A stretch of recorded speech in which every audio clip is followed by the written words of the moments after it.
بسم اللہ الرحمن الرحیم.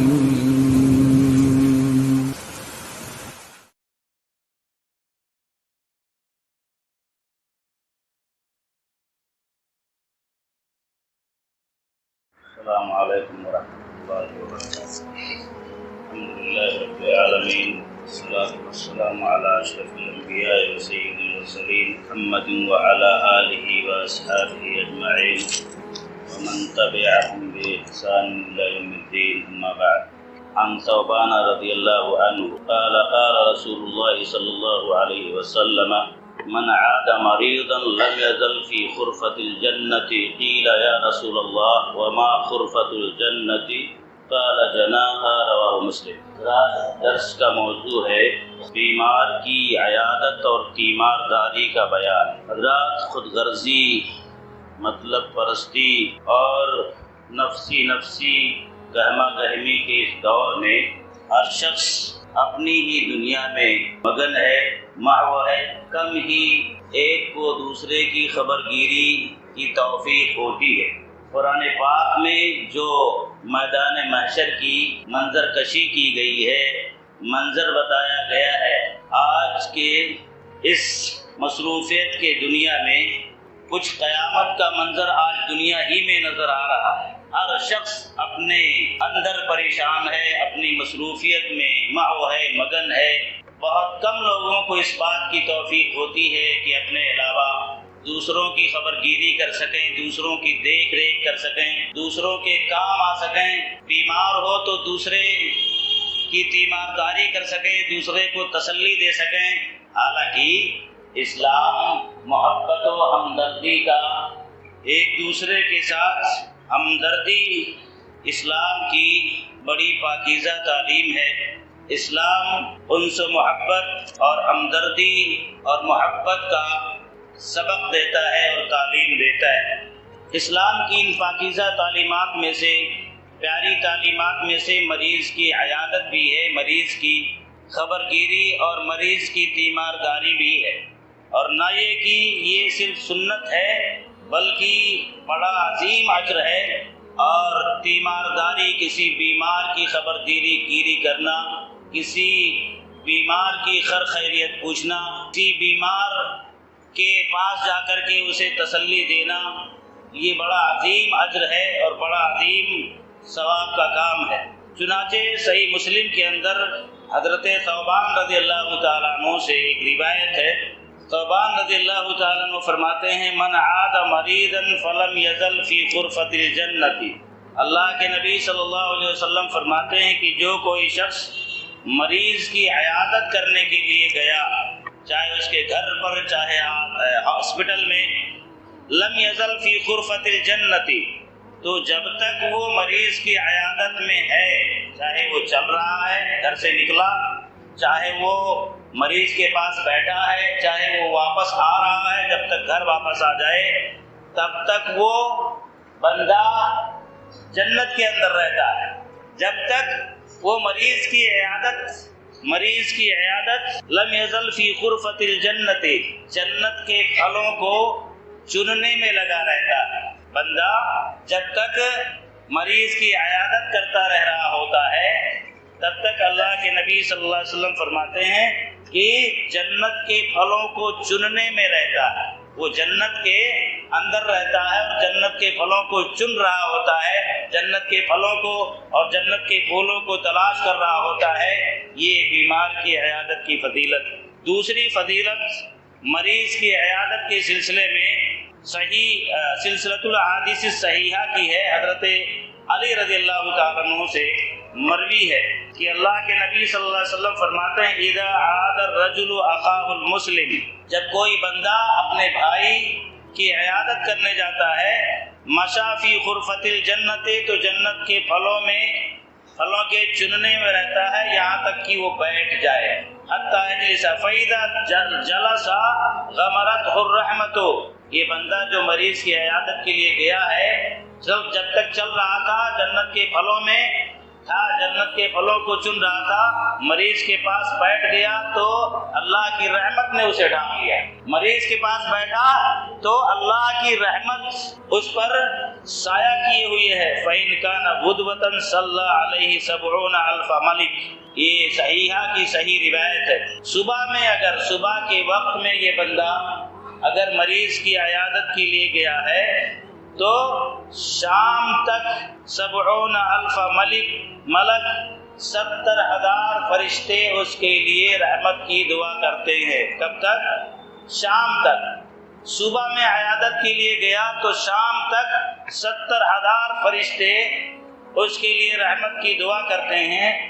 اور اگر شام کو یہ بندہ مریض کی عیادت کے لیے گیا تو صبح تک 70,000 فرشتے اس کے لیے رحمت کی دعا کرتے ہیں، اور صبح کو عیادت کے لیے گیا تو شام تک 70,000 فرشتے اس کے لیے رحمت کی دعا کرتے ہیں۔ حضرات، معمولی اجر ہے مریض کی عیادت۔ فرشتوں کی دعا، ایک بھی فرشتے کی دعا اگر ہمیں مل جائے رحمت کی تو وہ بڑی بات ہے۔ 70,000 فرشتوں کی دعا صبح سے شام تک، شام سے صبح تک ملتی ہے ایسے شخص کو جو صبح میں مریض کی عیادت کے لیے جائے یا شام میں مریض کی عیادت کے لیے جائے۔ ہم مریض کی عیادت کو کوئی اہم اجر کا عمل ہی نہیں سمجھتے، کوئی بڑے اجر کا کام ہی نہیں سمجھتے۔ اگر مریض کی عیادت کے لیے لوگ جاتے ہیں تو یوں ہی رسمی طور پر، پڑوسی ہے نہیں جائیں گے تو کیا ہوگا، دوست ہے نہیں جائیں گے تو کیا سوچے گا، رشتہ دار ہے نہیں جائیں گے تو ہمارا رشتہ دار ہم سے ناراض ہو جائے گا، ہمارے تعلقات خراب ہو جائیں گے۔ اجر و ثواب کی نیت سے اللہ ماشاء اللہ لوگ جاتے ہیں، ورنہ تعلقات کی بنیاد پر یوں ہی رسمی طور سے چلے جاتے ہیں۔ حالانکہ اتنا بڑا اجر کہ 70,000 فرشتوں کی دعا آپ کو شام تک ملے۔ اگر آپ صبح میں مریض کی عیادت کے لیے جائیں، شام میں مریض کی عیادت کے لیے جائیں تو صبح تک 70,000 فرشتے رحمت کی دعا کرتے ہیں، اس سے بھی بڑا اجر۔ اور میرے بھائی اور دوستو، ہمیں اور آپ کو کیا چاہیے جو مریض کی عیادت کی شکل میں ہمیں ملتا ہے؟ مریض کی عیادت ایک مومن کا حق ہے۔ ایک آپ کا بھائی بیمار ہوا، اس بیمار بھائی کا آپ کے اوپر حق ہے کہ آپ اس کی عیادت کریں، چاہے وہ آپ کا رشتہ دار ہو، چاہے پڑوسی ہو، چاہے مارکیٹ کا ہو، کوئی بھی ہو، آپ کو اطلاع ملی، آپ کو جانکاری ملی، اگر آپ بہت معذور اور مجبور نہیں ہے کہ نہیں جا سکتے، سواری نہیں ہے نہیں جا سکتے، بہت مصروف ہے نہیں جا سکتے، اگر گنجائش ہے تو گنجائش نکال کر کے آپ نہیں جا رہے ہیں، اگر نہیں جا رہے ہیں تو اس کا آپ حق چھین رہے ہیں، حق مار رہے ہیں، قیامت کے دن اللہ تعالیٰ سوال کر سکتا ہے۔ چنانچہ روایت ہے ابو ہریرہ رضی اللہ تعالیٰ عنہ سے، صحیح مسلم کی روایت ہے، اللہ کے نبی صلی اللہ علیہ وسلم فرماتے ہیں حق المسلم علی المسلم ست، ایک مسلم کا دوسرے مسلم پر 6 حق ہے، ایک مسلم کے دوسرے مسلم پر 6 حقوق ہیں، ہمارے آپ پر، آپ کے ہم پر 6 حقوق ہیں۔ آپ بیمار ہوں تو آپ کا میرے اوپر حق بنا، میں بیمار ہوں تو میرا آپ کے اوپر حق بنا۔ کیا ان 6 میں سے ایک حق یہ ہے، 6 کا ذکر اختصار کے لیے نہیں کروں گا، ایک حق اللہ کے نبی صلی اللہ علیہ وسلم نے بیان فرمایا، وہ یہ کہ وَإِذَا مَرِضَ فَعُدْهُ، جب وہ آپ کا بھائی بیمار ہو تو آپ اس بیمار کی تیمارداری کریں، عیادت کے لیے جائیں، اس سے ملنے جائیں، اس کی تسلی کے لیے 2 کلمات اس کے پاس بولنے کے لیے جائیں۔ مریض کو تسلی کی بہت ضرورت ہوتی ہے، لوگ جاتے ہیں تو مریض خوش ہوتا ہے، اکیلے میں تنہائی میں مریض الجھن میں رہتا ہے، اپنی بیماری کی تکلیف میں پریشان رہتا ہے، مضطرب رہتا ہے، اس لیے اس بیمار کا آپ پر حق ہے، اگر آپ صحت مند ہیں، کہ اس کی عیادت کے لیے جائیں۔ اور مریض کی عیادت، مریض کا آپ پر حق ہی نہیں بلکہ اس سے بھی آگے بڑھ کر کے مریض کی عیادت کو اللہ تعالیٰ نے اپنی عیادت سے تعبیر کیا۔ غور کا مقام ہے، مریض کی مرض کو اللہ تعالیٰ نے، حالانکہ اللہ تعالیٰ مرض سے، تکلیف سے، نعوذ باللہ، اور بیماریوں سے بہت پاک ہے، لیکن پھر بھی اللہ تعالیٰ نے ایک مومن بھائی کی بیماری کو اپنی بیماری سے تعبیر کیا اور اس کی عیادت کو اپنی عیادت سے تعبیر کیا۔ آپ اس کی عیادت کے لیے جاتے ہیں، گویا اللہ کی عیادت کے لیے جاتے ہیں۔ آپ اس کی عیادت کے لیے نہیں جاتے ہیں، اللہ کی عیادت کے لیے آپ نہیں گئے۔ صاف روایت میں اللہ کے نبی صلی اللہ علیہ وسلم نے اس کو فرمایا ہے، صحیح مسلم کی روایت ہے ابو ہریرہ رضی اللہ تعالیٰ عنہ سے کہ اللہ کے نبی صلی اللہ علیہ وسلم فرماتے ہیں ان اللہ عز و جل یقول یوم القیامہ، قیامت کے دن اللہ تعالیٰ کہے گا، پوچھے گا، اللہ تعالیٰ ہم سے پوچھے گا، آپ سے پوچھے گا، سب سے پوچھے گا جس کے ساتھ بھی یہ معاملہ پیش آیا کہ آپ کا پڑوسی بیمار ہوا، آپ کا دوست بیمار ہوا، آپ کی مارکیٹ میں کوئی بیمار ہوا، کوئی بیچارہ غریب بیمار ہوا، آپ جانے کی گنجائش میں ہیں اور نہیں گئے۔ قیامت کے دن اللہ تعالیٰ پوچھے گا، کیا کہے گا؟ یبن آدم مرضت فلم تعدنی، صحیح مسلم کی روایت ہے 2162 نمبر کی۔ اللہ تعالیٰ فرمائے گا اے انسان، اے آدم کے بیٹے، میں بیمار تھا، مرض تو صاف معنی یہی ہے، میں بیمار تھا۔ اللہ تعالیٰ کیا فرمائے گا؟ میں بیمار تھا، فلم تعدنی، تو نے میری عیادت نہیں کی، تو میری مزاج پرسی کے لیے نہیں آیا، تو میری خبر گیری کے لیے نہیں آیا۔ نعوذ باللہ، اللہ تعالیٰ خبر گیری کا محتاج نہیں ہے، لیکن اللہ تعالیٰ بیمار کا جو حق آپ کے اوپر ہے اس حق کو بتانے کے لیے اللہ تعالیٰ نے یہ تعبیر فرمائی کہ میرا بندہ بیمار تھا، گویا کہ میں بیمار تھا۔ اور بندے کی بیماری کیا ہے؟ بندے کی بیماری اصل اللہ تعالیٰ کی بیماری نہیں ہے، بلکہ اللہ تعالیٰ کا حکم ہے، تو اس حکم پر یہ مریض کی عیادت کرنا یہ اللہ کا حکم ہے۔ نبی صلی اللہ علیہ وسلم نے حکم دیا کہ مریض کی عیادت کرو، آپ نہیں گئے تو اللہ تعالیٰ پوچھے گا کہ میں بیمار تھا، تو بھی میری بیمار پرسی کے لیے نہیں آیا۔ بندہ کہے گا یا ربی کیف اعوذک وانت رب العالمین، رب العالمین میں تیری عیادت کیسے کرتا، میں تیری عیادت کیا کروں، تو تو رب العالمین ہے، تو تو بیمار نہیں ہو سکتا، تو تو کسی کا محتاج نہیں ہے، تو تو بیمار ہی نہیں ہو سکتا، میں تیری عیادت کیسے کرتا، اور تو یہ کیسے کہہ رہا ہے کہ تو بیمار تھا، میں نے تیری عیادت نہیں کی۔ تب اللہ تعالیٰ سمجھائے گا اما علمت ان عبدی فلان مریضا، تجھے پتا نہیں میرا فلاں بندہ بیمار تھا، میرا فلاں بندہ بیمار تھا، فلم تعودہ، تو نے اس کی عیادت نہیں کی، گویا کہ میری عیادت نہیں کی۔ اما علمتا، تجھے معلوم ہونا چاہیے، تجھے معلوم نہیں کہ انکا لو عدتہ لوجدتنی عندہ، اگر تو اس اپنے بھائی کی عیادت کے لیے جاتا تو مجھے وہاں پاتا، یعنی کہ نہیں گیا تو مجھے نہیں پایا، نہیں گیا تو میری عیادت نہیں کی۔ گویا کہ مریض کی عیادت کے لیے جائیں تو اللہ تعالیٰ کی رضا ملتی ہے، اللہ وہاں موجود، اللہ تعالیٰ فرماتا ہے مجھے وہاں پاتا، یعنی میں تیری مدد کے اعتبار سے، میں تیری نصرت کے اعتبار سے، میں میری رضا کے اعتبار سے میں اس کے پاس رہتا، میں تجھ سے راضی ہو جاتا، اور اگر تو نہیں گیا تو میں تجھ سے راضی نہیں ہوا، گویا کہ میری عیادت تو نے نہیں کی۔ اتنی اہمیت بتلائی اللہ کے نبی صلی اللہ علیہ وسلم نے مریض کی عیادت کی کہ اللہ تعالیٰ کی عیادت کو قرار دیا گیا، مریض کی عیادت کو اللہ تعالیٰ کی عیادت قرار دیا گیا۔ اور اسی طریقے سے ایک روایت کے اندر مریض کی عیادت کو جنت میں لے جانے والا عمل قرار دیا گیا کہ مریض کی عیادت کرنا جنت میں لے جانے والا عمل ہے۔ آپ مریض کی عیادت کریں، آپ جنت کے مستحق بن جائیں، آپ جنت کے مستحق بن جائیں۔ صحیح مسلم کی روایت ہے ابو ہریرہ رضی اللہ تعالیٰ عنہ سے، اللہ کے نبی صلی اللہ علیہ وسلم نے فرمایا ایک مرتبہ صحابہ کا جھرمٹ ہے، صحابہ کی مجلس ہے، من اصبح منکم اليوم صائما، میرے صحابہ یہ بتاؤ آج روزے دار کون ہے؟ بہت سارے صحابہ اس میں تھے، روزے دار آج کون ہے؟ اتفاقیہ اللہ کے نبی سوال کر رہے ہیں آج روزے سے کون ہے؟ قال ابو بکر انا، ابو بکر رضی اللہ تعالیٰ عنہ نے انگلی اٹھائی اور کہا اللہ کے نبی صلی اللہ علیہ وسلم، نفلی روزہ، رمضان کا مہینہ نہیں ہے، اللہ کے نبی صلی اللہ علیہ وسلم میں روزے سے ہوں۔ قال فمن تبع منکم اليوم جنازۃ، پھر کہا اچھا یہ بتاؤ آج تم میں سے کس نے کسی جنازے میں شرکت کی ہے؟ قال ابو بکر انا، ابو بکر رضی اللہ عنہ نے فرمایا اللہ کے نبی صلی اللہ علیہ وسلم میں نے جنازے میں شرکت کی ہے۔ دوسرا سوال، تیسرا سوال کیا کیا؟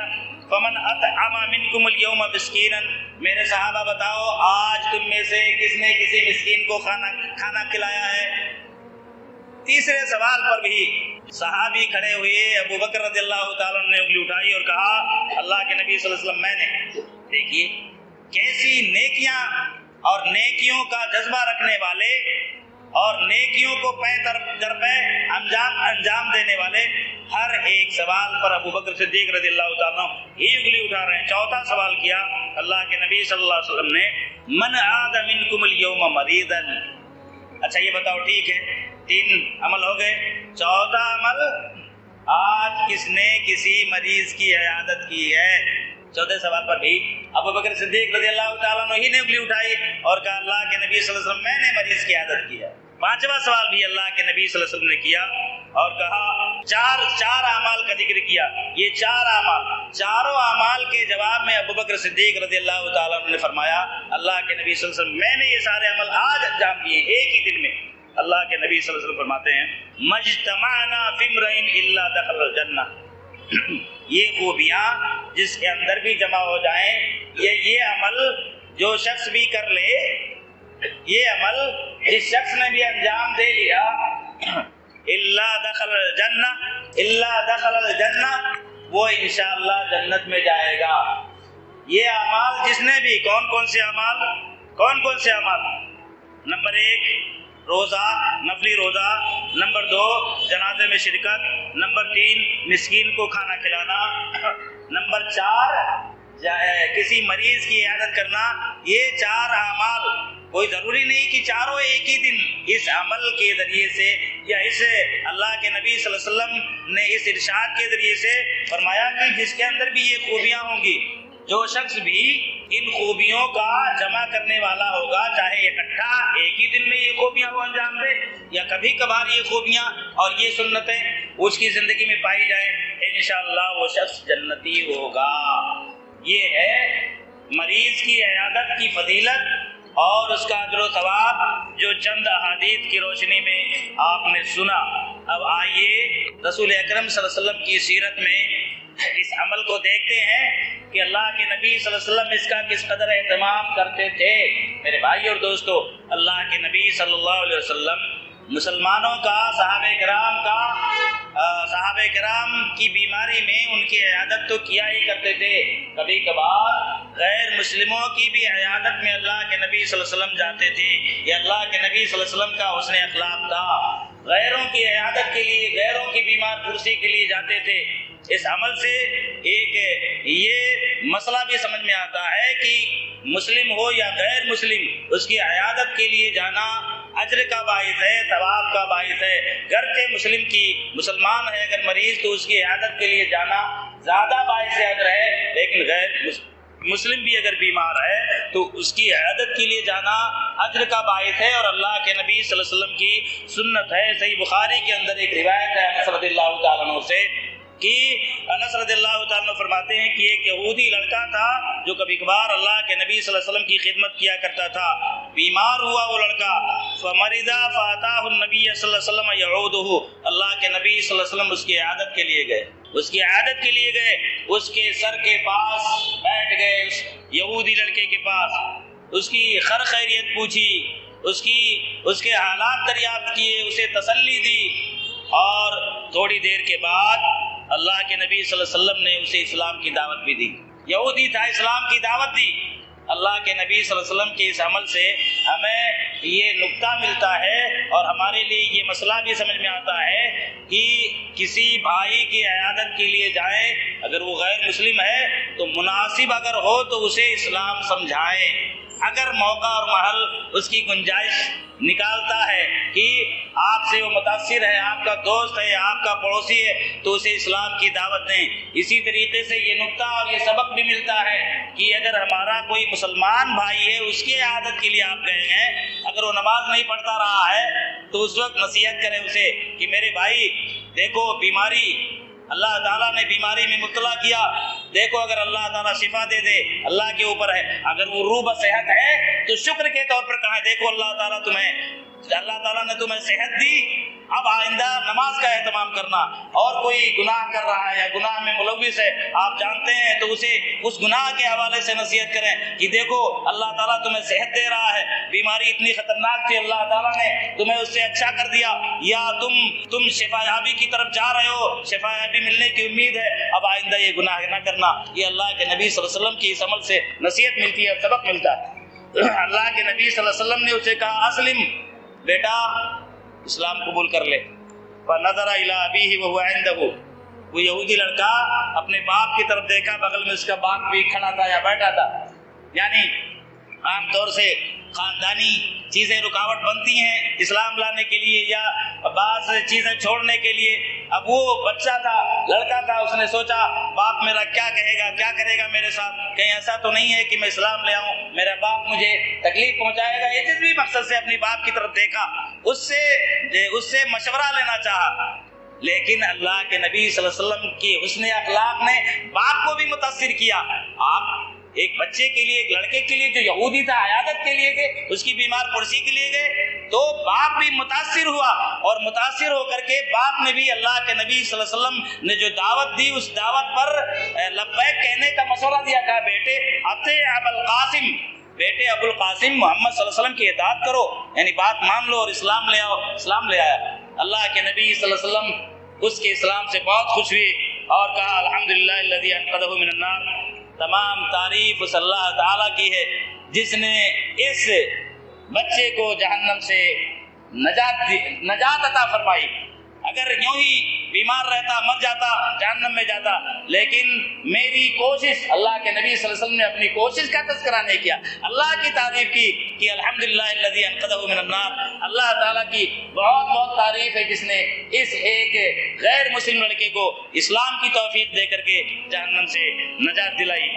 تو یہ اللہ کے نبی صلی اللہ علیہ وسلم کا اسوہ ہے بیمار کی عیادت اور مریض کی بیمار پرسی کے سلسلے میں کہ غیر مسلم کی عیادت کر رہے ہیں.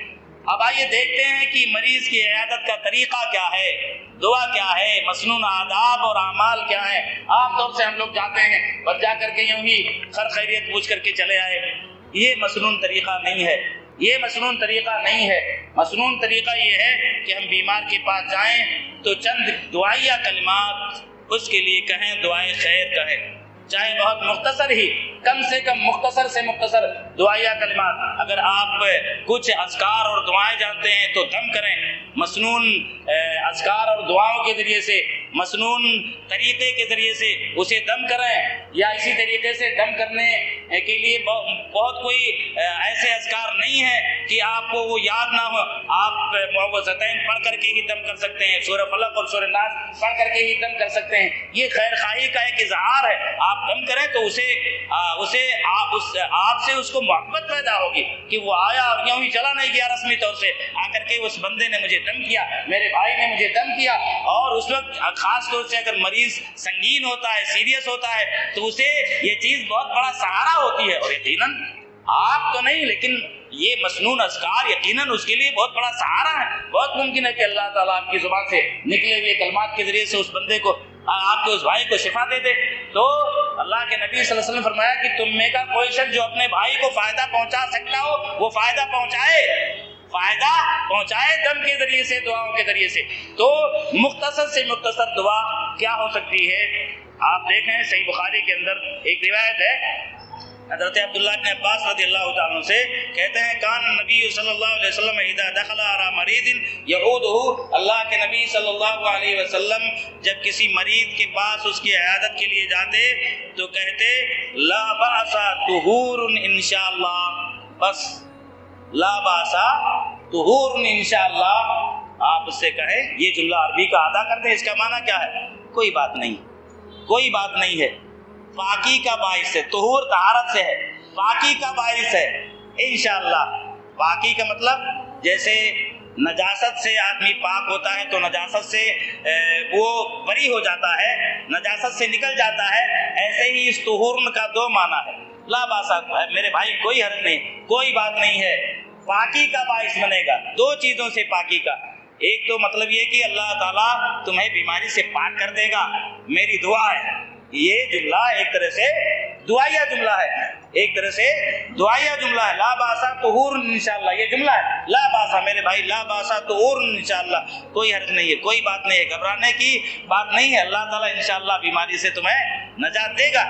اور انشاءاللہ آپ نے کہا ہے تو یقیناً انشاءاللہ کی برکت سے بہت ممکن ہے کہ آپ کا وہ بھائی شفایاب ہو جائے. لا باسا طہور, بیماری سے آپ پاک ہو جائیں گے انشاءاللہ. اور دوسرا معنی کیا ہے؟ کوئی حرج نہیں ہے, بیماری اللہ تعالیٰ نے دی ہے تو گناہوں کی پاکی کا باعث ہے. یہ بیماری گناہوں کی پاکی کا بھی باعث ہے. تمہارے اللہ تعالیٰ نے بیماری دی، اس کو ٹال تو نہیں سکتے، لیکن اللہ تعالیٰ سے شفا کی امید رکھو، جب اللہ شفا دے گا، لیکن جتنے دن آزمائش میں رکھے گا تمہارے گناہ جھڑیں گے، اللہ تعالیٰ تم کو گناہوں سے مغفرت عطا فرمائے گا، اور شریعت کا یہ متفقہ فیصلہ ہے کہ بندے کو جو بھی تکلیف اللہ تعالیٰ دیتا ہے اس کے بدلے اللہ تعالیٰ یا تو اس کے گناہ معاف فرماتا ہے، اگر اس پر آفت اور بلا کے طور پر وہ سزا نہیں آئی ہے، یوں ہی آزمائش کے طور پر آئی ہے، تو اللہ تعالیٰ اس کے اس بیماری یا اس تکلیف کے ذریعے سے اس کے گناہوں کو معاف فرماتا ہے یا تو اس کے درجات کو بلند فرماتا ہے۔ اسی طریقے سے اللہ کے نبی صلی اللہ علیہ وسلم ایک اور دعا فرمایا کرتے تھے بیمار کی عیادت کے موقع پہ۔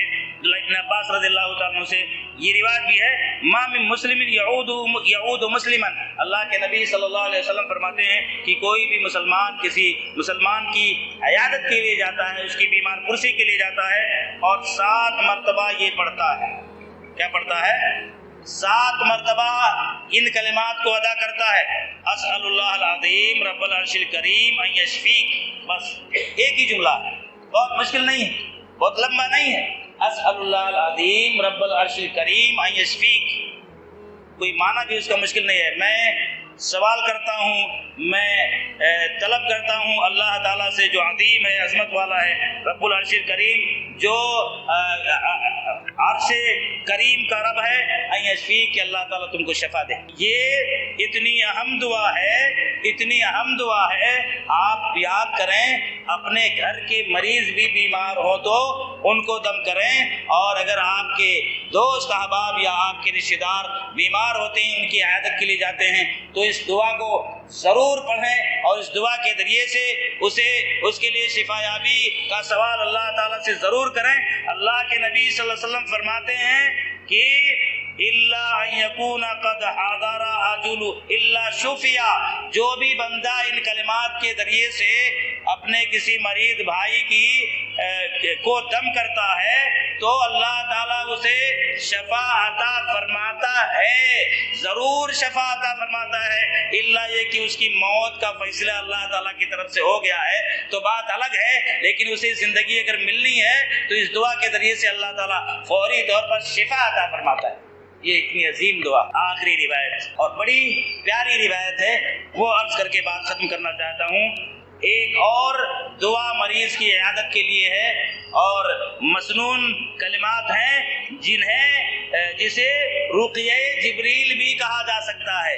رقیہ جبریل کی دعا، مریض کو دم کرنے کے لیے، مریض کی عیادت کے لیے جبریل امین کی زبان سے نکلے ہوئے کلمات، اور جبریل امین سے جو کلمات نکلیں ظاہر سی بات اپنی طرف سے نہیں، اللہ کی طرف سے وہ کلمات ہیں۔ اللہ کے نبی صلی اللہ علیہ وسلم بھی جن کلمات کو ادا کرتے تھے وہ اللہ کی طرف سے ہوتے تھے، لیکن جبریل امین کو اللہ تعالیٰ جن کلمات کے ذریعے سے بھیجے کہ جاؤ جا کر کے دم کرو، ان کلمات کا مقام اور مرتبہ، ان کی اہمیت کچھ اور ہی ہے۔ چنانچہ صحیح مسلم کی 2186 نمبر کی روایت ہے، حضرت ابو سعید خدری رضی اللہ تعالیٰ عنہ سے اللہ کے نبی صلی اللہ علیہ وسلم فرماتے ہیں، حضرت ابو سعید خدری رضی اللہ تعالیٰ عنہ فرماتے ہیں کہ اللہ کے نبی صلی اللہ علیہ وسلم نے انہیں بتایا، ان جبریل اتى النبی صلی اللہ علیہ وسلم، جبریل امین اللہ کے نبی صلی اللہ علیہ وسلم کی خدمت میں آئے۔ اللہ کے نبی صلی اللہ علیہ وسلم بیمار تھے، جبریل امین اللہ کے نبی صلی اللہ علیہ وسلم کی خدمت میں تشریف لائے اور کہا یا محمد اشتکیتا، اور کہا اے محمد صلی اللہ علیہ وسلم آپ بیمار ہیں؟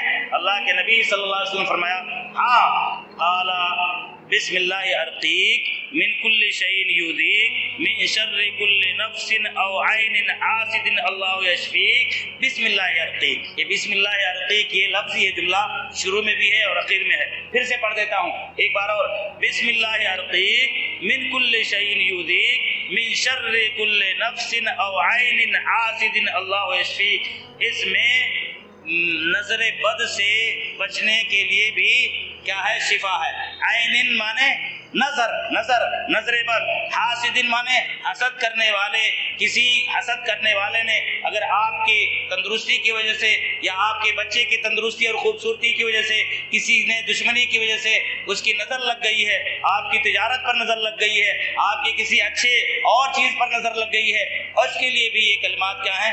دم ہیں اور شفا یابی کا باعث ہیں، اور یہ رقیہ جبریل ہے میرے بھائی اور دوستو، جو جبریل امین نے اللہ کے نبی صلی اللہ علیہ وسلم کو دم کیا۔ ایک تو دم کرنے والے بھی جبریل امین، دوسرے دم جس پر کیا جا رہا ہے وہ اللہ کے نبی صلی اللہ علیہ وسلم ہیں۔ دونوں اعتبار سے یہ دعا اور یہ رقیہ اور دم کے یہ کلمات قابل ذکر اور انتہائی اہم ہیں۔ اس لیے میرے بھائی اور دوستو، ان مسنون کلمات کو یاد کریں، ان مسنون کلمات کو یاد کر کے یا کتابوں میں اپنے پاس رکھیں۔ اس طرح کے مواقع آئیں تو اپنے گھر میں اپنے عزیزوں کو بھی دم کر سکتے ہیں۔ اور اس کے علاوہ مریض کی عیادت کے سلسلے میں جو باتیں بتائی گئیں کہ مریض کی عیادت یہ کوئی صرف سنت ہی نہیں ہے کہ محض رسمی طور سے ہم جائیں اور سنت ادا کر لیں۔ مریض کی عیادت بڑے اجر کا کام ہے، بہت عظیم ثواب کا کام ہے۔ اس لیے اپنی مصروفیات آپ کی ختم تو جبھی ہوں گی جب آپ کی روح آپ کے جسم سے پرواز کرے گی، ورنہ زندگی میں مصروفیات ختم ہونے والی نہیں ہے۔ یہ شیطانی جھمیلا بھی ہے، شیطان کسی نہ کسی طرح سے ایسے کاموں میں آڑے آ کر کے رکاوٹ ڈال کر کے نیکی کے کاموں سے ہمیں روکنے کی کوشش کرتا ہے۔ اس لیے اس جذبے کے تحت کہ بیمار کی تیمارداری بڑا ہی عظیم عمل ہے، اپنے وقت میں سے اپنے اوقات میں سے وقت نکال کر کبھی بھی کوئی شخص بیمار ہو تو اس کی عیادت کے لیے ضرور جائیں۔ اور یہ مسئلہ کہ بڑا بیمار ہوتا ہے تو اس کی عیادت کا کانٹا بن جاتا ہے، اور بیچارہ اگر غریب کوئی بیمار ہوتا ہے تو اس کا کوئی پرسان حال نہیں ہوتا۔ یہ ہمارا عمل اور ہمارے یہ حالات یہ بتاتے ہیں کہ آج لوگ نیکی کی وجہ سے بیمار پرسی کے لیے نہیں جاتے، بس وہ بڑا ہے اس کی بڑپن کی وجہ سے ہم تیمارداری کے لیے جا رہے ہیں، ورنہ نیکی کے لیے جاتے تو غریب بیچارہ بیمار ہو اس کی تیمارداری کے لیے جانا جہاں تک سمجھ میں آتا ہے کہ زیادہ باعث اجر ہے۔ اس لیے بلا بڑے اور چھوٹے کے امتیاز کے ہم جہاں اپنے بڑوں یا اپنے خاص لوگوں کی عیادت کریں، وہیں بیمار ہو اس کی عیادت کریں، وہیں عام آدمی بھی بیمار ہو تو اس کی عیادت کے لیے ہم جائیں۔ اللہ تعالی ہمیں اس کی توفیق عطا فرما، آمین۔ وآخر دعوانا ان الحمدللہ رب العالمین۔ السلام علیکم ورحمۃ اللہ وبرکاتہ۔